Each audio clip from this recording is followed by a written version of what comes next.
আজকে আপনাদেরকে দেখাবো বিশাল সাইজের একটা ব্রিকেট মাছ কাটিং। আসসালামু আলাইকুম, সবাই কেমন আছেন? আশা করছি ভালো আছেন।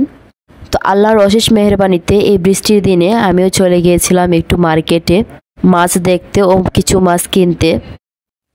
তো আমি গিয়ে প্রথমে মাছগুলা ঘুরে ঘুরে দেখছিলাম। এক পাশে মাছ বিক্রয় হচ্ছিল, অন্য পাশে মাছগুলো কাটিং করা হচ্ছিল।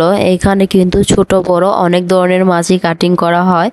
বাই দা ওয়ে, এখানে কিন্তু একেবারে ছোট মাছও কাটিং করা হয়। মলা মাছ থেকে শুরু করে পুঁটি মাছ সব মাছই কাটা হয়। অনেকেরই ছোট মাছ খুব পছন্দের থাকে, কিন্তু কাটার কারণে নিয়ে খেতে পারে না। তো ওনারা কিন্তু এখানে খুব সুন্দরভাবে পরিষ্কার করে দিবে, বাসায় নিয়ে জাস্ট ধুয়ে রান্না করতে পারবেন। তো হাঁটতে হাঁটতে একটা ব্রিগেড মাছ কাটা দেখে আমার চোখগুলা জাস্ট আটকে গেছিল। তো ভাবলাম আপনাদের সাথেও শেয়ার করি। মাছটা কিন্তু বিশাল সাইজের ছিল। তো মাছটার জিজ্ঞেস করেছিলাম কত কেজি।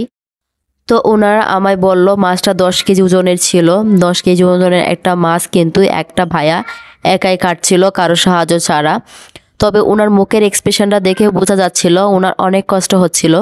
তো তারপরে কিন্তু মাছটা কাটতে ওনার বেশি একটা টাইম লাগে নাই, কারণ ওনার একজন সহকারী আছে যিনি হচ্ছে মাছের আঁশগুলা ছাড়িয়ে দেয়, আর উনি শুধু কাটিং করে। আর ওনাদের কাটিং করার স্কেলটাও কিন্তু অন্যরকম, খুব সহজেই কাটতে পারে।